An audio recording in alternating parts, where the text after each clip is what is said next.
परमात्मा और मनुष्य के बीच की कड़ी है। जब मनुष्य को परमात्मा से मिलने की इच्छा हो या परमात्मा को मनुष्य बनकर के इस धरती पर आने की इच्छा हो, तब वो ऋषि के ही माध्यम से आता है।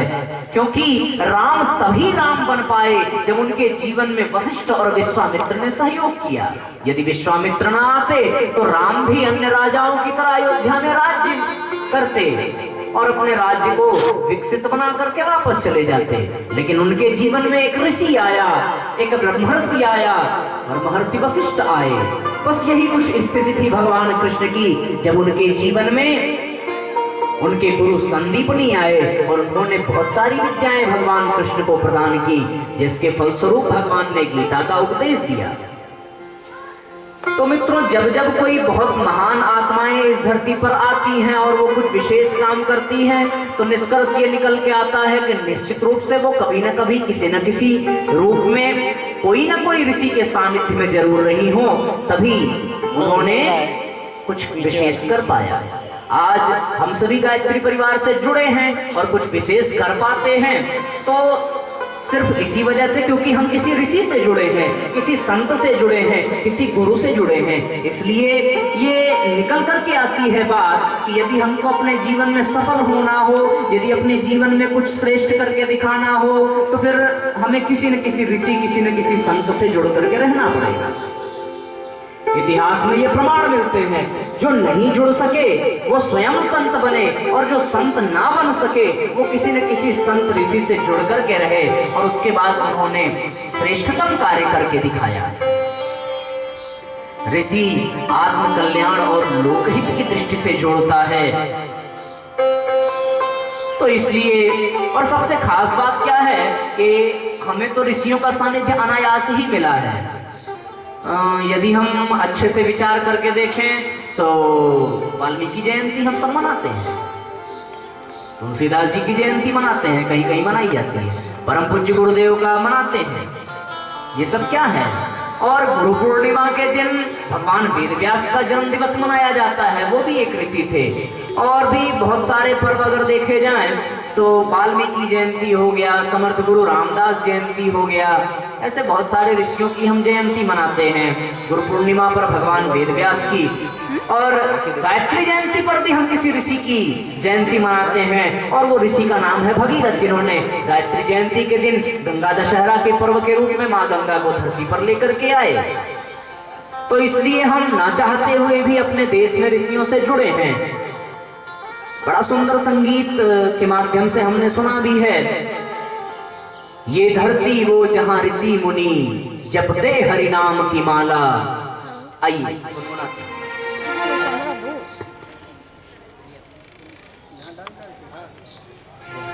जहां डाल डाल पर सोने की चिड़िया करती है बसेरा, वो भारत देश है मेरा, वो भारत देश है मेरा। जहाँ डाल डाल पर सोने की चिड़िया करती है बसेरा, वो भारत देश है मेरा, वो भारत देश है मेरा। जहाँ सत्य अहिंसा और धर्म का पथ पथ लगता डेरा, वो भारत देश है मेरा, वो भारत देश है मेरा। जहाँ डाल डाल पर सोने की चिड़िया करती है बसेरा, वो भारत देश है मेरा, वो भारत देश है मेरा।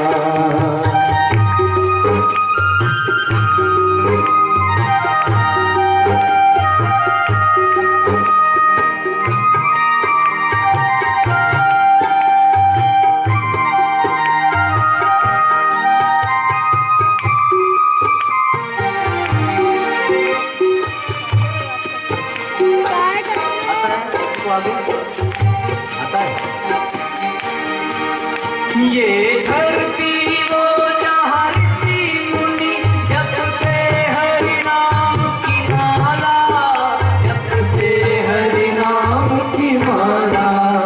ये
ऐसे लग रहा है किसी विद्यालय में गाना गा के। तो ये देश ऋषियों का है, महर्षियों का है। यहाँ ऋषियों मुनियों ने अपने तपस्या से इस धरती को तपस्वी बनाया और हर कोने में मंदिर बने, हर कोने में धर्म की ध्वजा लहराई। और इतना ही नहीं, इस देश के माध्यम से विदेशों में भी यहाँ की ऋषि परंपरा पहुंची। क्या गजब की प्रतिभा थी। यदि हम आज के समय में और ऋषियों के समय की तुलना करें तो साहब आज तो बहुत हट्टे कट्टे मनुष्य मिलते हैं और उनकी स्थिति ये है कि 2-4 बड़ी बड़ी सीढ़ियां यदि चढ़ने को कह दी जाए तो उनके सांसें फूलने लगती हैं और वो लिफ्ट का सहारा लेने लगते हैं। लेकिन साहब पहले के जो ऋषि महर्षि थे वो पत्ते और फूल खा करके बिल्कुल दुबले पतले हुआ करते थे। इसके बावजूद भी यदि हट्टे कट्टे किसी राक्षस का हाथ पकड़ लेते थे और उनकी आंखें क्रोध से लाल हो जाती थी तो वो बड़े बड़े राक्षस भी उनसे डरते थे, कांपते थे। विश्वामित्र के यज्ञ को भंग करने के लिए मारीच और सुबाहु आते जरूर थे, लेकिन वो यही कहते थे आपस में कि ये ऋषि बड़ा तपस्वी है, इसके नजरों के सामने मत जाना, यदि इसने श्राप दे दिया तो जीवन नरक हो जाए। ऐसे कितने प्रमाण मिलते हैं। पहले के ऋषियों ने न जाने कितनों को श्राप दिया, वो भी फलित हुआ, और न जाने कितने लोगों को आशीर्वाद दिया, वो भी फलित हुआ। कितनी अद्भुत बात है। ऐसी मजबूत ऋषि परंपरा हमारे बीच से आज मिटती सी नजर आती है। आज हमें यदि किसी ऋषि को खोजना पड़े तो वो ऋषि मिलते नहीं हैं। और उन ऋषियों का मुख्य कार्य यदि देखा जाए तो निकल करके यही आता है कि उन्होंने हर कीमत पर मनुष्यों को धर्म से, उनके मजहब से जोड़ करके रखने का प्रयास किया। और जो ऋषियों ने परंपरा बनाई, जो ऋषियों ने विधि व्यवस्था बनाई, उस पर यदि दृष्टिकोण डाल के देखें तो साहब रोंगटे खड़े हो जाएंगे कि कितनी गहराई तक उन्होंने चिंतन किया और कितनी गहराई में जाकर के उन्होंने ऐसी परंपरा बनाई जिसके फलस्वरूप आज हम सभी कहीं न कहीं धर्म के मार्ग पर चल रहे हैं। भले आज हमने अपना अधिकतम समय मोबाइलों में लगा दिया, अपने कॉलेजों में लगा दिया, अपने कार्यों में लगा दिया। आज हम भले पूजा पाठ नहीं करते हो, आज हम भले धर्म से दूर जाते हुए दिख रहे हो, पर वो अलग हो नहीं सकते, क्योंकि ऋषि बड़े चालाक थे, बहुत समझदार थे। उन्होंने जो व्यवस्था बनाई, और मैं जो बताने जा रहा हूं आप सब जानते हो, बस आज अनुभव करने की बात है। ये विशेषकर उनके लिए है जो ये कहते हो साहब कि भगवान कोई नहीं होता, ऋषि महर्षि कोई नहीं होते, श्राप आशीर्वाद कुछ नहीं होता, पूजा पाठ कुछ नहीं होता। और साहब मैं सिद्ध कर सकता हूं कि ये होता है, और जिनने इसको अपनाया है उन्होंने अपने जीवन में बदलाव पाया है, परिवर्तन पाया है। शायद उन ऋषियों को आज की परिस्थितियों का ज्ञान था कि लोग इतने अस्त व्यस्त हो जाएंगे कि 2-4 अगरबत्ती भी जलाने की फुर्सत नहीं मिलेगी। और क्या लोग अगरबत्ती जलाते हैं, मतलब इतनी जल्दबाजी में कि अगर चलो मान लिया अगरबत्ती जलाने की फुर्सत मिली, माचिस की तीली जला रहे हैं, जल्दी तो है, कितना जल्दी जले, लगे आग इसमें और जल्दी से धुआं बुझे। कुछ लोग तो मुंह से भी फूंकते हैं, भाई जल्दी बुझो, फटाफट घुमाया। और यदि कल्पना करके देखो आप सामने बैठे रहो और कोई जलती हुई अगरबत्ती लाए आपके सामने और लगे ऐसे ऐसे करने, तो आप तो डर के भाग जाओगे। भगवान भी परेशान हो जाते हैं कि अब जलेगी तब जले, लेकिन मेहरबानी भक्तों की कि वो भगवान को स्पर्श नहीं कराता, इसलिए भगवान सुरक्षित है। तो इतनी हड़बड़ी, इतनी जल्दबाजी। एक कोई गीत है, मुझे याद नहीं आता, पर उसकी एक लाइन मैं आपको बताता हूं। यहाँ दम दम में होती है पूजा, सर झुकाने की फुर्सत नहीं है, ये तो प्रेम की बात है, तू तो बंदगी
बस की नहीं है, ये तो प्रेम की बात है। एक एक स्टैंजा ही पर्याप्त है, फ्लेवर चेंज हो जाता है थोड़ा सा, अच्छा लगता है। इसलिए साथियों, तो जब सर झुकाने की भी फुर्सत नहीं है तो साहब लाभ कहाँ से मिलेगा। ये तो प्रेम की, अच्छा ये प्रेम की भी बड़ी गजब स्थिति है। प्रेम की दुनिया में आप जाइए, जिन लोगों ने प्रेम किया होगा वो तो जानते होंगे, भाई हमने किया तो मुझे एहसास हुआ कि प्रेम की दुनिया बड़ी उल्टी है, यहाँ सब कुछ उल्टा होता है। यह अनुभव करके आप देख सकते हो। उस दिन तो जो प्रेम का मैंने उदाहरण दिया था कि प्रेम से इंसान का जीवन बदल सकता है, लेकिन ये दुनिया भी बड़ी अजीब है। यहाँ आप बाहर की दुनिया में जितना आपको सीधा मिलेगा, आप प्रेम की दुनिया में प्रवेश करोगे आपको सब कुछ उल्टा मिलेगा। बाहर की दुनिया में आप बड़े सम्मान से आप करके बोलते हो, और प्रेम की दुनिया में अगर किसी को आप बोलो तो वो अच्छा नहीं लगता, तो फिर तुम ज्यादा अच्छा लगता है। ये ऐसा है ना, तुम मुझे तुम करके बोला करो, ज्यादा अच्छा, बहुत अच्छा लगता है। आप करके मत बोला करो।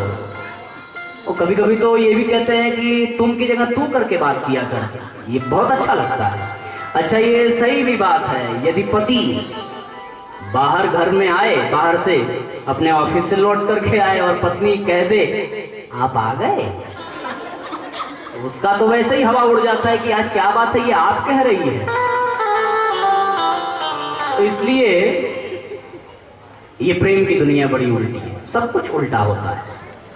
फोन पे बात कर रहे हो तो नॉर्मली अगर देखा जाए तो रखने का समय हो जाए तो रख देते हैं लोग, लेकिन यदि प्रेम का मामला हो तो फिर 10 बार पूछेंगे ठीक है रखें, तो सामने वाला गुस्से में बोलेगा ठीक है रख दो, हाँ ठीक है रख दो।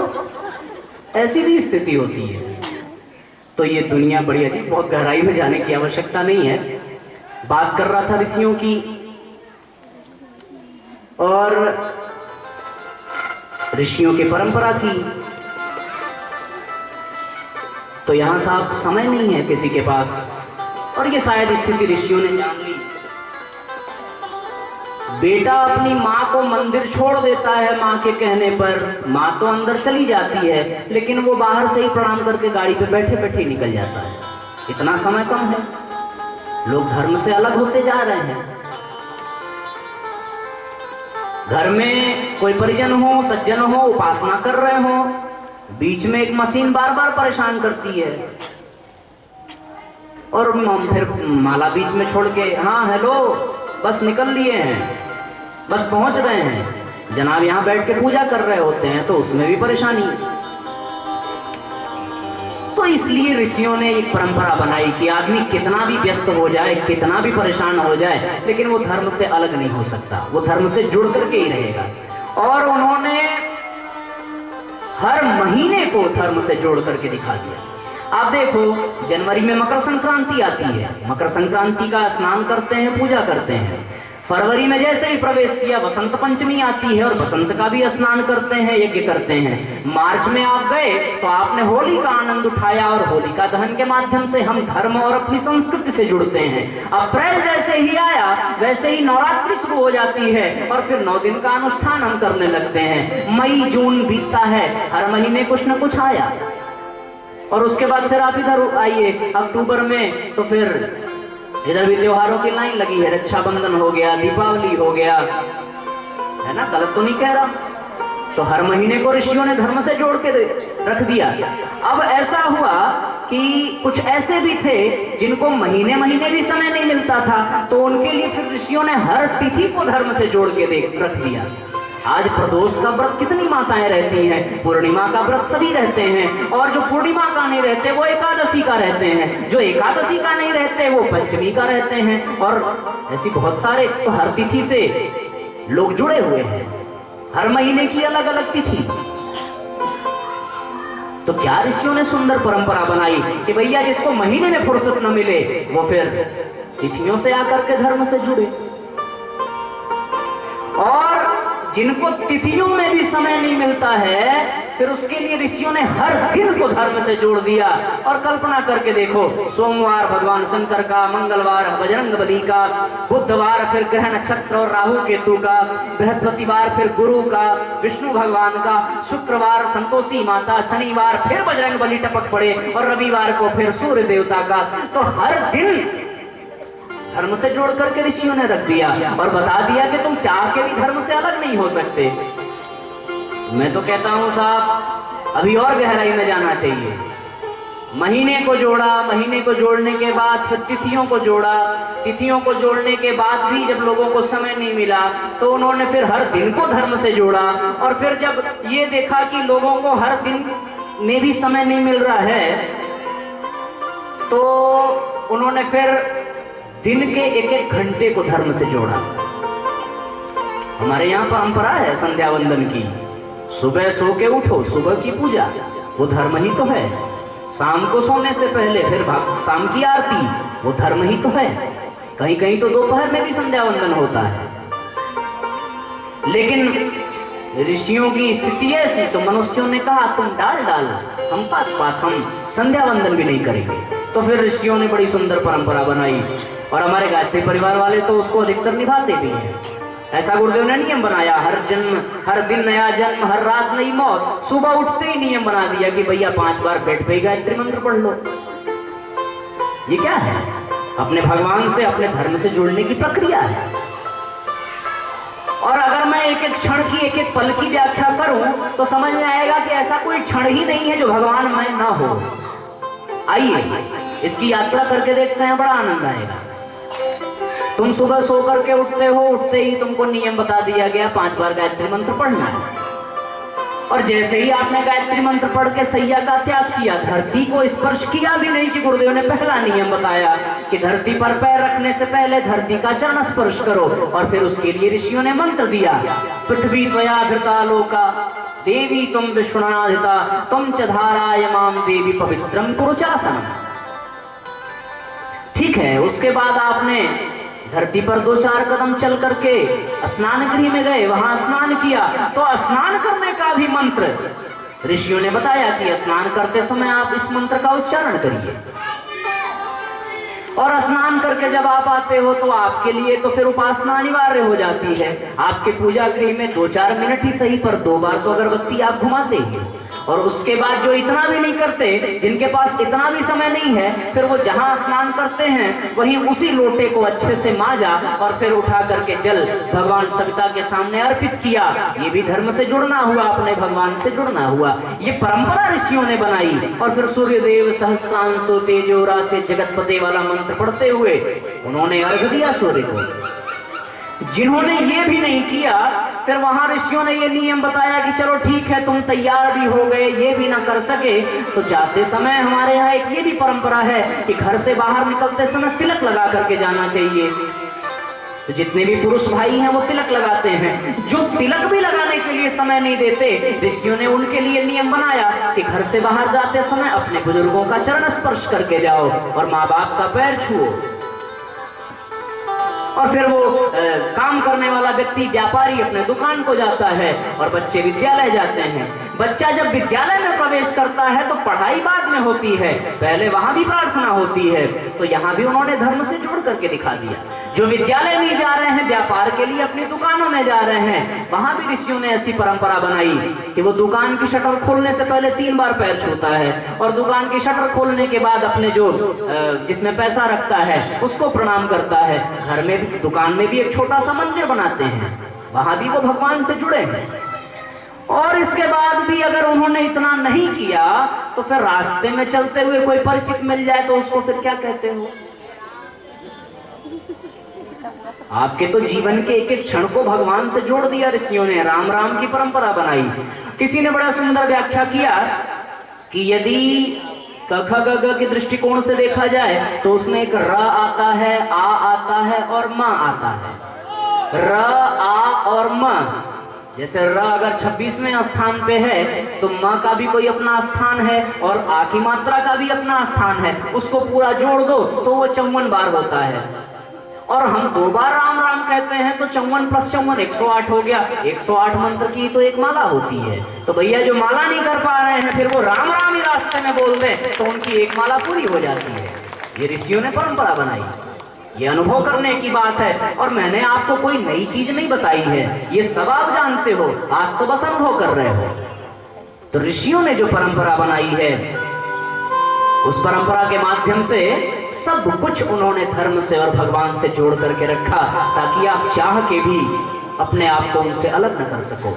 और इतना ही नहीं, जीवन के हर मोड़ को उन्होंने धर्म से और संस्कार से जोड़ करके रखा। बच्चा गर्भ में आया नहीं कि पुंसवन संस्कार, जैसे ही जन्म लिया वैसे ही फिर नामकरण संस्कार, फिर अन्नप्राशन संस्कार, अन्नप्राशन के बाद विद्यारंभ संस्कार, विद्यारंभ के बाद दीक्षा संस्कार, दीक्षा के बाद थोड़ा बड़ा हुआ तो भाई शादी तो करेगा ही, तो विवाह संस्कार, और विवाह संस्कार भी तो यज्ञ के माध्यम से ही होता है, वहां भी भगवान से जुड़े हैं।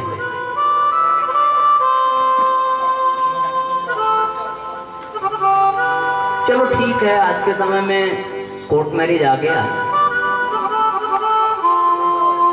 लेकिन फिर भी जो पारिवारिक परंपरा है, घर में बहू का प्रवेश हो तो उसके लिए भी तो अपने कुछ कर्मकांड है, कर्मठ है, घर की जो माताएं होती हैं, जो बुजुर्ग होते हैं, वो करते हैं। तो सब मिला के कहने का मतलब ये हुआ कि आप अपने जीवन के एक भी क्षण को भगवान से अलग नहीं समझ सकते। आप अपने जीवन के एक भी पल को धर्म से अलग नहीं समझ सकते, वो हर पल तुम्हें निहार रहा है। और किसी विद्वान ने बड़ी सुंदर शब्दों की व्याख्या करी। भगवान शब्द की अगर व्याख्या करें तो उस शब्द में जितने तत्व आते हैं उसी तत्व से हमारा शरीर बना है। भ से होती है भूमि, ग से हुआ गगन, व ग पे जो उसके बाद व आता है, व से हुआ वायु, व पे आकी मात्रा, उससे हुई अग्नि, और फिर न से नीर। इसी 5 तत्व से हमारा शरीर बना है।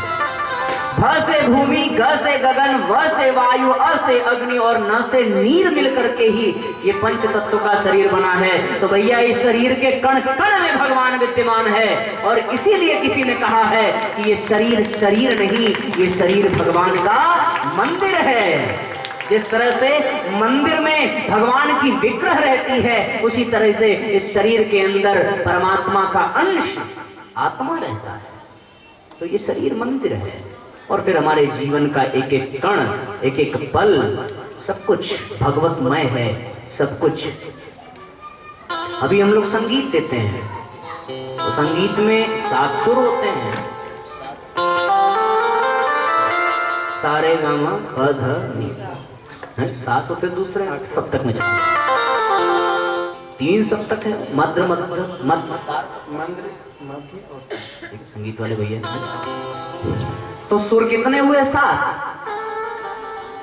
और क्या सुंदर व्याख्या की। कुछ लोग इस 7 सुरों में जीवन के विकास क्रम को देखते हैं। सबसे पहले स आता है, और स से ये निकल करके आया कि इस दुनिया में सबसे पहले ऐसे प्राणी आए जो जल में रहते थे, जो सागर में रहते थे। तो स से वो प्राणी हुए जो सागर में रहते हैं। उसके बाद रे आता है, तो रे से फिर ये निकल करके आया रेंगने वाले प्राणी, तो फिर सांप और भिक्षु जन्म लिए। फिर विकास का क्रम आगे बढ़ा, ग आता है, ग का मतलब हो गया गगन में उड़ने वाले प्राणी। तो सा से सागर, रे से रेंगने वाला, और ग से गगन में उड़ने वाला।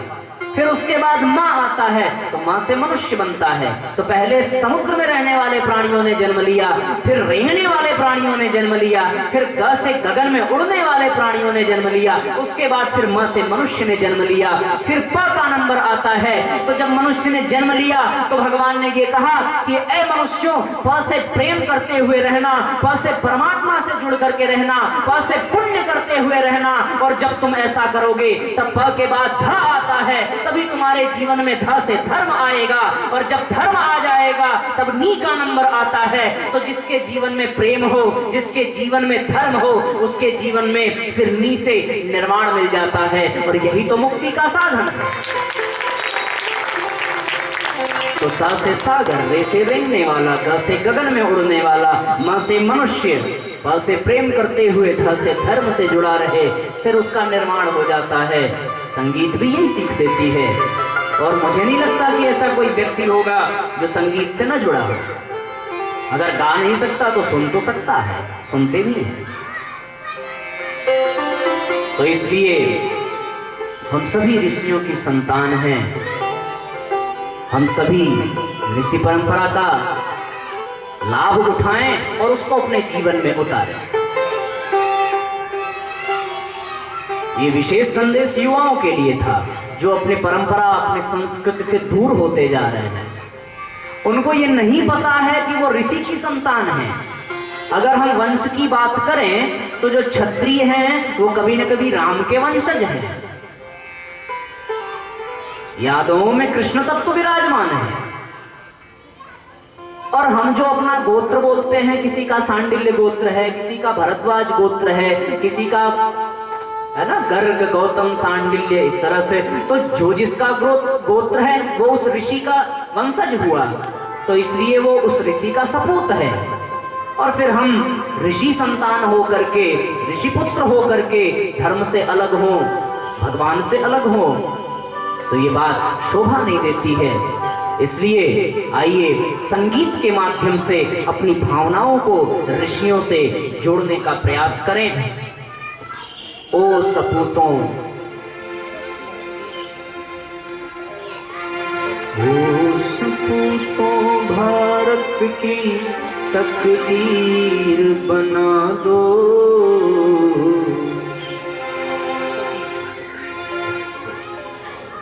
आइए सभी एक साथ दोहराएंगे और एक साथ इस चीज को अनुभव भी करेंगे कि वो ऋषि की संतान है। भारत माँ के पूतों का इतिहास निराला है, जिनके आचरणों ने जग में नाम उछाला है। तुम पश्चिम की चकाचौंध में भटक नहीं जाना, अरे देव संस्कृति का सूरज उगने वाला है, उगने वाला है। साथियों, आपको जान के ये आश्चर्य होगा कि हमारे भारत से बहुत सारी चीजें विदेशों में गई हैं और उन्होंने उसका लाभ उठाया है। आज हम जिन चीजों का प्रतिकार कर रहे हैं वो उन चीजों को अपनाकर अपने जीवन को श्रेष्ठतम बना रहे हैं। अभी अभी कुछ दिनों पहले एक न्यूज में मैंने सुना था कि नीम की दातुन बनारस मतलब अपने देश से जा रही है भारत से विदेशों में, और एक एक दातुन $5-5 की मिल रही है। कल्पना करके देखो, हमारे यहाँ आसानी से सुलभ है, वहां बेचा जा रहा है। हम यहाँ चीनी मिट्टी के बर्तन में भोजन कर रहे हैं और वहां हमारे यहाँ से वृक्षों के पत्ते जा रहे हैं और लोग वहां पत्तल में भोजन करने की खुशी प्राप्त कर रहे हैं। हम अपने देश में पाश्चात्य संस्कृति को देखते हुए इधर उधर के कपड़े पहन रहे हैं, लेकिन आज विदेशों में जो वहां की स्त्रियां हैं वो साड़ी और सलवार पहनने के लिए तरस रही हैं। वहां के परिजन धोती कुर्ता पहनने के लिए लालायित हैं। तो ये हमारे लिए बड़े शर्म की बात है। ओ सपूतों, भारत की तकदीर बना दो, हम ऋषियों की संतान हैं, दुनिया को दिखा दो।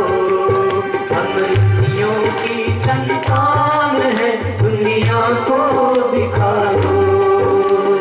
ओ सपूतों, भारत की तकदीर बना दो, सपूतों, भारत की तकदीर बना दो। ऋषियों की संतान है, दुनिया को दिखा दो। दुनिया को दिखा दो।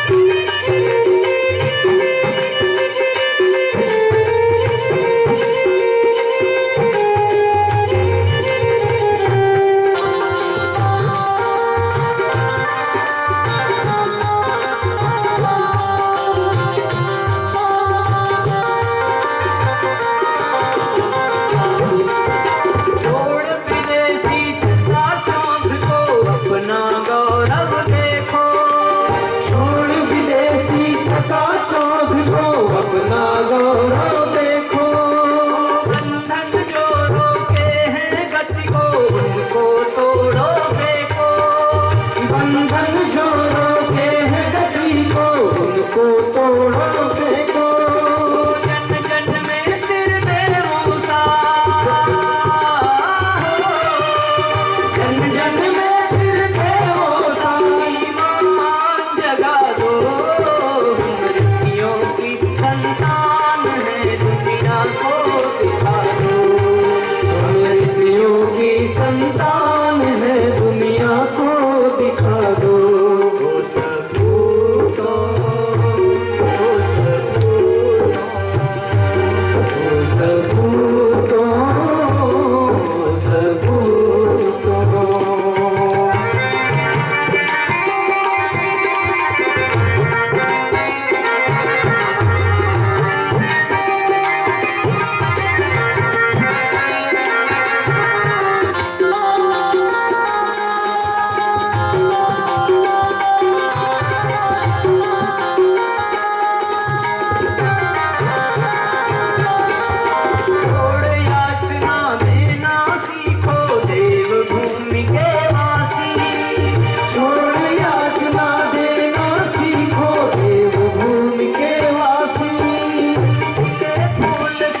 कदम बढ़ाओ।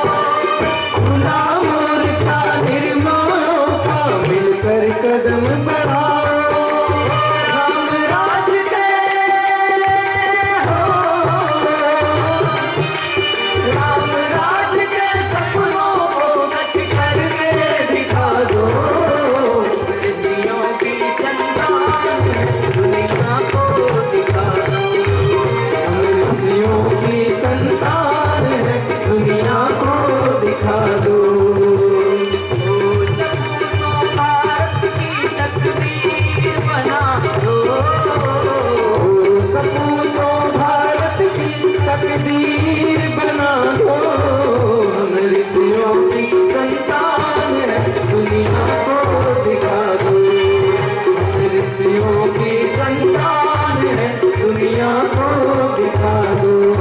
ओ सपूतों, ओ सपूतों, ओ सपूतों, ओ सपूतों, ओ सपूतों, ओ सपूतों।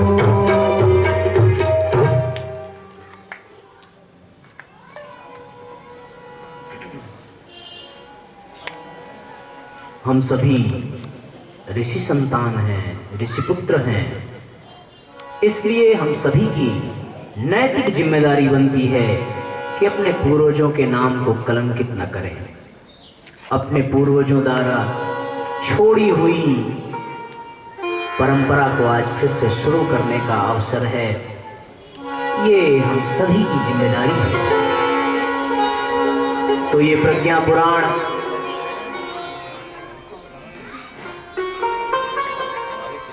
जो ऋषियों की वार्ता का पुराण है, जिसमें कई ऋषियों ने एक दूसरे से प्रश्न किया है और उन प्रश्नों का समुचित उत्तर दिया है। ये वो कथा है जिसमें हम ऋषियों के संदेश को हृदयंगम करें और अपने जीवन को ऋषिमय बनाएं। आइए प्रज्ञा पुराण के कथा धारा में हम प्रवेश करें। अभी तक हम सभी आज की चिंतन धारा का लाभ ले रहे थे।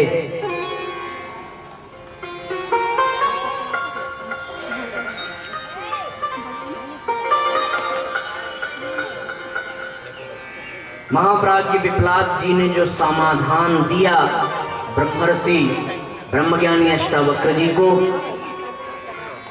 उस समाधान में उन्होंने 3 समाधान बताए। पहला स्वतंत्रता चयन करने की, दूसरा आत्मस्वरूप को भूलने की और तीसरा प्राप्त सौभाग्य का दुरुपयोग करने की।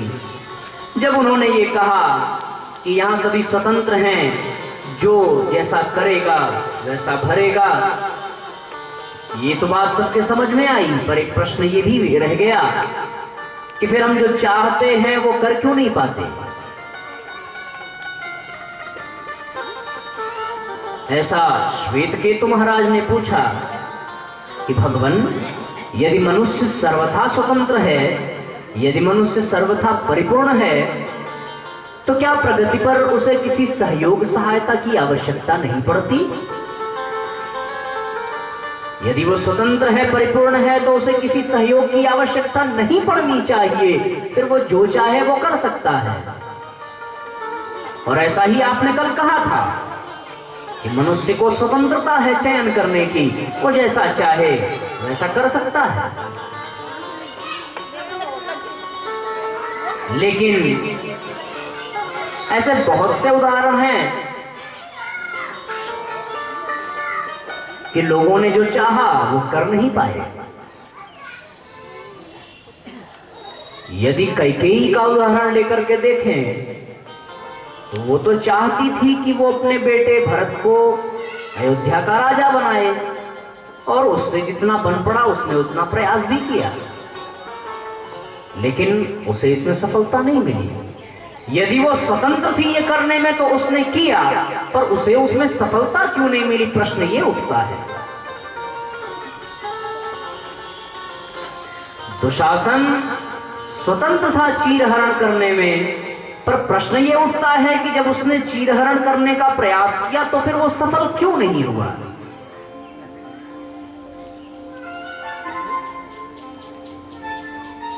बस इसी तरीके से लाक्षागृह में भी जो षड्यंत्र रचा गया पांडवों की मृत्यु का, तो यदि वो स्वतंत्र थे तो उस हिसाब से तो फिर पांडवों की मृत्यु हो जानी चाहिए।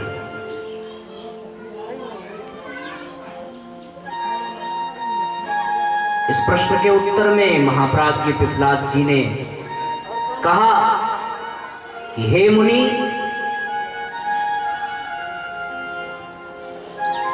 आपका प्रश्न अत्यंत सराहनीय है। ये प्रश्न आप जैसा कोई मर्मज्ञ, आप जैसा कोई तत्वज्ञानी ही पूछ सकता है, और आपसे हम ऐसी उम्मीद भी करते हैं। उन्होंने कहा कि स्वतंत्रता है मनुष्य को, पर उसके साथ साथ विधि का विधान भी कुछ होता है, भगवान के अपने अनुशासन भी कुछ होते हैं, भगवान का अपना नियम भी कुछ होता है।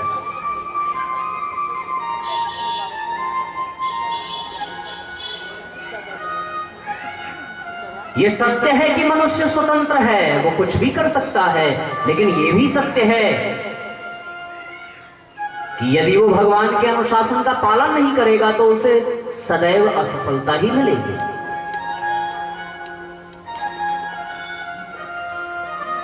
और उन्होंने कहा कि भगवान का एक विशेष नियम है कि वो अनुचित करने पर दंड देता है और उचित उत्कृष्ट करने पर अनुदान भी देता है। यदि तुम गलत करोगे तो वो तुम्हें सजा भी देगा, और यदि तुम सही करोगे तो वो तुम्हारा साथ भी देगा। महर्षि पिप्लाद ने कहा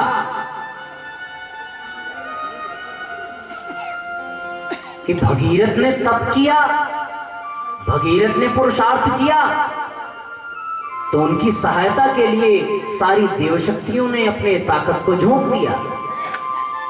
ब्रह्मा के कमंडल से निकली गंगा विष्णु के चरणों से होते हुए जब धरती पर आने को व्याकुल हुई, तो प्रश्न ये उठा कि अगर ये इतने वेग से धरती पर गिरी तो धरती के टुकड़े टुकड़े हो जाएंगे। और फिर उन्होंने भगवान महाकाल को, भगवान शंकर को याद किया। भगवान शंकर सहयोग के लिए दौड़े आए।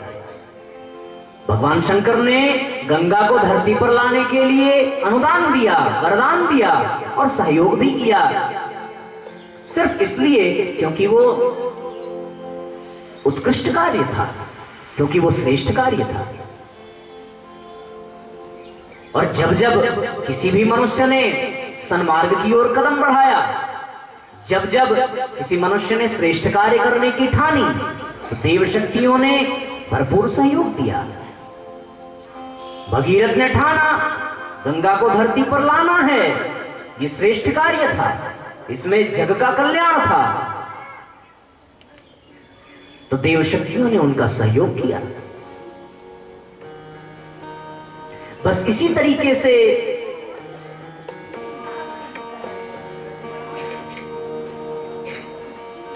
भगवान राम ने जब ये ठान लिया कि समुद्र पर पुल का निर्माण करना है, तो ये श्रेष्ठ